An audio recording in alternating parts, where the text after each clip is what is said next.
আসসালামু আলাইকুম ওয়া রাহমাতুল্লাহ। প্রিয় এইচএসসি শিক্ষার্থী ভাই বোন, আশা করছি তোমরা সবাই ভালো আছো। আমিও ভালো আছি। আজকে আমি তোমাদের ইউনিট 7 লেসন 4 টপিক হচ্ছে মাই নেম ইজ আমেরিগো। এই প্যাসেজটি থেকে কিভাবে করে একটা স্ট্রিট চাইল্ড বেঁচে থাকার তিক্ত অভিজ্ঞতা, এই অভিজ্ঞতা সম্পর্কে কিভাবে ফ্লোচার্ট কমপ্লিট করা যায়, সেই ফ্লোচার্টটি আমি আজ তোমাদের তুলে ধরবো। আর তোমরা জানো বন্ধুরা, ফ্লোচার্ট হচ্ছে চিত্রের অথবা তথ্যের মাধ্যমে ধারাবাহিক যে উপস্থাপন, সেটাকে বলা হয় flowchart.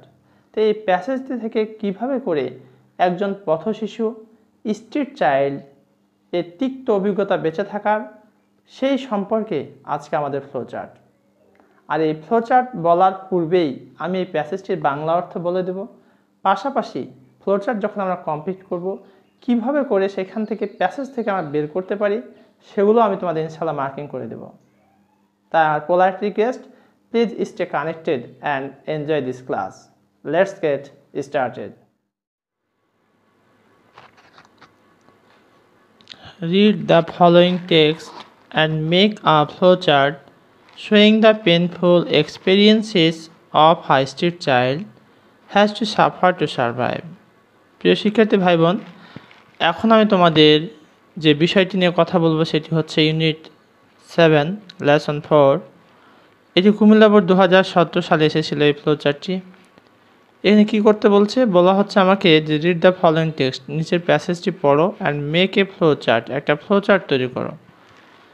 Showing the painful experiences, এই জিনিসটা আমাকে ভালো করে বুঝতে হবে, যেটা আমি এই যে গাঢ় করে তোমাকে বোল্ড করে দেখানো হয়েছে। শোয়িং দ্য পেনফুল এক্সপিরিয়েন্সেস, কষ্টদায়ক অভিজ্ঞতা, অফ এ স্ট্রিট চাইল্ড, একটা পথ শিশুর, has to suffer to survive, বেঁচে থাকার জন্য যে কষ্ট করতে হয়, যে যন্ত্রণা সহ্য করতে হয়, এই যে একটা অভিজ্ঞতা তৈরি হয়েছে একটা পথ শিশুর, সেই পথ শিশুর এই তিক্ত, কষ্টদায়ক, যন্ত্রণাদায়ক ওই অভিজ্ঞতা সম্পর্কে আমাকে এখন ফ্লোচার্ট লিখতে হবে। তো চলো আমরা প্রথমেই এই প্যাসেজটির অর্থ বুঝে নিই, সেকেন্ডলি আমরা তখন ফ্লোচার্টটি লিখব। মাই নেম ইজ আমেরিগো, আমার নাম আমেরিগো। তাহলে পথ শিশুর নাম হচ্ছে Amerigo. I am 13 years old, আমার বয়স 13 বছর। And I live on the street, এবং আমি রাস্তায়, সড়কে, পথে বসবাস করি, অ্যালোন, একাকী। My mother who is separated from my father, আমার মা, যিনি আমার পিতা থেকে আলাদা হয়েছেন, ডাজ নট ওয়ান্ট মি, আমাকে চায় না। অর্থাৎ আমার মা আমার পিতা থেকে আলাদা হয়ে গেছেন, তিনি আমাকে আর চাচ্ছেন না। আমেরিকার কথা ব্যাখ্যা করছেন। She told me to go away, তিনি আমাকে চলে যেতে বলেছেন। Now she is married to another man, এখন তিনি বিবাহিত অন্য এক মানুষের সাথে, মানে অন্য এক মানুষের সাথে তিনি বিয়ে বন্ধনে আবদ্ধ হয়েছেন। My father lives far away, আমার পিতা অনেক দূরে বসবাস করে। I want to go to him, আমি তার সাথে যেতে চাই। But he won't take me either, কিন্তু তিনিও আমাকে নেন না। মা নেয়নি, বাপও নিতে চাচ্ছে না। দেখো শিক্ষার্থী বন্ধুরা, আল্লাহ না করুক আমাদের জীবনে যদি এমন কেস ঘটে, একদিকে মা বিয়ে করে নিয়েছেন, অপরদিকে পিতা আমাকে নিতে চাচ্ছেন না, তাহলে পিতামাতা বেঁচে থেকেও কষ্টের যে যন্ত্রণা, এতে কি সহ্য করার মতো? তাহলে বুঝতেই পারছো কতটা কষ্টদায়ক, কতটা ব্যথাদায়ক একটা অভিজ্ঞতা এই পথ শিশুর। The streets are now my home, রাস্তায় হয়েছে এখন আমার বাসা। সামটাইমস আই ফাইন্ড ওয়ার্ক, মাঝে মাঝে আমি কাজ খুঁজি। I use to collect trash and sell it to a vendor. I use to collect trash, আমি আবর্জনা, ময়লা, যেগুলো নোংরা, এই জিনিসগুলো কী করে থাকি, সংগ্রহ করি, যেটা উচ্ছিষ্ট অংশ সেগুলো, and sell it to a vendor, এবং এগুলো আমি একজন বিক্রেতার কাছে বিক্রি করে দিই। I stopped doing that after I had a serious infection and the doctor told me to stay away from the trash dam. I stopped doing, আমি থামাই দিয়েছিলাম, কাজ করা থামাই দিয়েছেন, that after I had a serious infection, আমার যখন একটা মারাত্মক ইনফেকশন হলো তখন আমি এই কাজ ছেড়ে দিয়েছিলাম। অ্যান্ড ডক্টর টোল্ড মি, এবং ডক্টর আমাকে বলেছিলেন to stay away from the trash dump, এই সমস্ত ময়লা, যে সমস্ত উচ্ছিষ্ট অংশগুলো কুড়া থেকে সংগ্রহ করা থেকে তুমি নিজেকে দূরে রাখো। Once I work for an ice cream shop, একদা আমি একটা আইসক্রিমের দোকানে কাজ করছিলাম। Owner and sold ice cream on the beach, এবং সাগরের যে বিচ আছে, তীর আছে, তীরে বিক্রি করতাম। But I got no money in return, কিন্তু আমাকে কোনো টাকা পয়সা দেওয়া হতো না। The owner of the shop, সেই মালিক, সেই দোকানের মালিক, gave me something to eat, খাবারের জন্য কিছু দিতেন। And let me sleep in his hut at night, এবং রাতে তার কুড়ে ঘরে ঘুমার জায়গাটা দিতেন। দ্য ওয়ার্ক ওয়াজ ডিফিকাল্ট, কাজটা বেশ কঠিন ছিল। অ্যান্ড পেনফুল, কষ্টদায়ক। The ice cream box was quite heavy, বরফের বাক্সটা বেশ ভারী ছিল। হোয়েন ইট ওয়াজ ফুল, যখন এটা পরিপূর্ণ থাকতো তখন বেশ ভারী থাকতো। I had to walk for hours, আমাকে ঘন্টার পর ঘন্টা হাঁটতে হয়েছিল। Offering my ice cream to whoever wanted to buy, অর্থাৎ কে কিনতে চায় এই জন্য আমাকে বারবার প্রস্তাব করতে হতো এই আইসক্রিম কে নেবেন, কে নেবেন, আর ঘন্টা পর ঘন্টা আমাকে হেঁটে যেতে হতো। দেয়ার ওয়ার ডেজ, এমনও কিছু দিন ছিল, when I could not even sell one ice cream, যেখানে একটিও বরফ বিক্রি করতে পারিনি। ইন এ ওয়ে, রাস্তাতে আই অ্যাম লাকি, আমি ভাগ্যবান।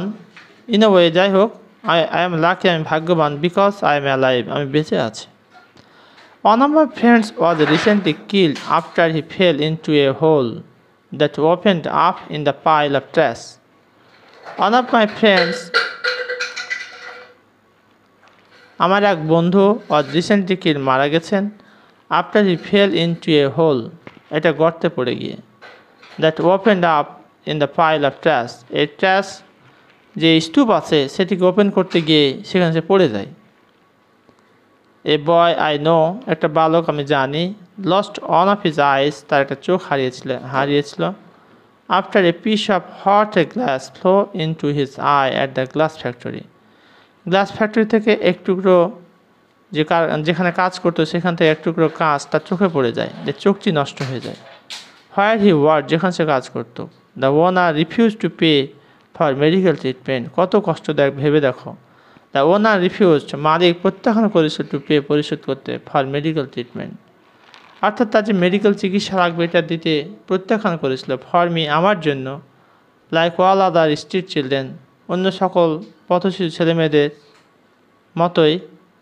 লাইফ ইজ ভেরি হার্ড, জীবন বেশ কঠিন। I am looking for work, আমি কাজ খুঁজছি। আই এম অলওয়েজ হাংরি, আমি সর্বদাই ক্ষুধার্ত। অ্যান্ড আই ডোন্ট নো, আমি জানি না। Where I will slip at night, রাতে কোথায় ঘুমাবো। তাহলে এখানে যে প্যাসেজটি পড়লাম, প্রিয় শিক্ষার্থী ভাই বোন, দেখো কতটা কষ্টদায়ক, কতটা ব্যথাদায়ক, যে পিতা বেঁচে আছে, মা বেঁচে আছে, এরপরও যন্ত্রণার বোঝা মাথায় নিয়ে তাকে রাস্তায় পথে শুয়ে থাকতে হচ্ছে। শুধু কি সেখানেই শেষ? সে যে একটা কাজের সন্ধান পেয়েছিল, আইসক্রিম বিক্রি করতো, সেখানেও সে ভালো কোনো পরিবেশ পায়নি। তাহলে বুঝতেই পারছো কতটা কষ্ট করেছিল সেই ব্যক্তি।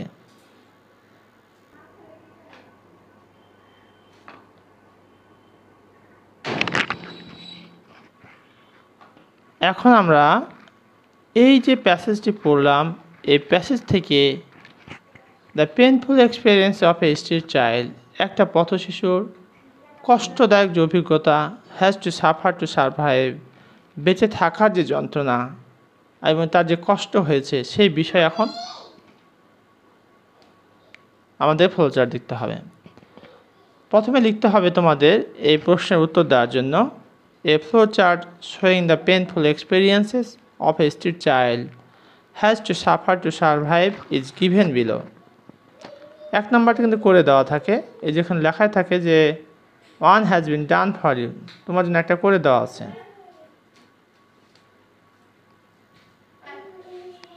এক নম্বরটা হচ্ছে হোমলেস, যার বাসা বাড়ি থাকে না, ঘর দুয়ার থাকে না, রাস্তায় থাকে, তাকে বলা হয় হোমলেস। বুঝতেই পারছো বন্ধুরা, তাহলে প্রথমে দেখা যাচ্ছে তার যে তিক্ত অভিজ্ঞতা, কষ্টেও যন্ত্রণাদায়ক ব্যাপার। তার 1 নম্বর হচ্ছে হোমলেস, তার বাসা বাড়ি নেই। 2 নম্বর working hard in different sector, বিভিন্ন সেক্টরে তাকে কাজ করতে হতো। আমরা ইতিমধ্যে জেনেছি সে সি বিচে কাজ, বরফ বিক্রি করত, এক মালিকের অধীনে সে বরফ বিক্রি করত। তো working hard in different sector, বিভিন্ন সেক্টরে তাকে কঠোর পরিশ্রম করতে হয়েছিল। কালেক্টিং ট্র্যাশ অ্যান্ড সেলিং ইট, তাকে ট্র্যাশ সংগ্রহ করতে হতো, ময়লা আবর্জনা সংগ্রহ করতে হতো এবং এটা কী করতে হতো, বিক্রি করতে হতো। Living and sleeping in the street in the sunshine and rain, living বসবাস, অ্যান্ড স্লিপিং ঘুম, ইন দ্য স্ট্রিট রাস্তাতে, বসবাস এবং ঘুম রাস্তাতে, ইন সানশাইন রোদ্রে, অ্যান্ড রেন বৃষ্টিতে, রোদ বৃষ্টিতে তাকে রাস্তাতেই সড়কেই কী করতে হতো, ঘুমাতে হতো এবং বসবাস করতে হতো। Working in factories or workshop, বা ফ্যাক্টরি বা ওয়ার্কশপে তার কার্যক্রম। সেলিং আইসক্রিম, বরফ বিক্রেতা, বরফ বিক্রি। তাহলে এই যে বিষয়গুলি, যে কাজগুলি করেছে, তোমাদের একটু আমি আন্ডারলাইন করে দেখাও দিয়েছি যে কোথায় কোথায় এই বিষয়গুলি রয়েছে আর কি। তো এগুলো যখন কমপ্লিট করবে তখন এই প্যাসেজ থেকে কীভাবে আসছে বিষয়টি সেটিও একটু খেয়াল রাখা। যেমন এখানে collect trash and sell, work for an ice cream shop, তারপর এখানে refuse to pay for medical treatment. অর্থাৎ এই বিষয়গুলি হচ্ছে তার যে তিক্ত অভিজ্ঞতা একজন পথশিশুর, সেটি কিন্তু ধারাবাহিকভাবে লেখা হয়েছে। আর ফ্লোচার্ট হচ্ছে কোনো তথ্যের ধারাবাহিক যে উপস্থাপন, সেটিকে বলা হচ্ছে ফ্লোচার্ট। আর ফ্লোচার্ট কোনো ক্রমেই সেন্টেন্স আকারে লেখা যাবে না, এটা ওয়ার্ড বা ফ্রেজ আকারে লিখতে হবে। ততক্ষণ পর্যন্ত আমার সাথে থাকার জন্য অসংখ্য ধন্যবাদ। আশা করছি ভিডিওতে তোমরা অনেক কিছু জানতে পারবে, বুঝতে পারবে। আর এরপরে যদি কোথাও কোনো সমস্যা হয়ে থাকে, বুঝতে সমস্যা মনে হচ্ছে, তাহলে অবশ্যই তোমরা কমেন্ট করে জানিয়ে দাও। ইনশাআল্লাহ I will try my best to give your comment reply. Thank you very much for watching this video. Assalamu alaikum wa rahmatullah.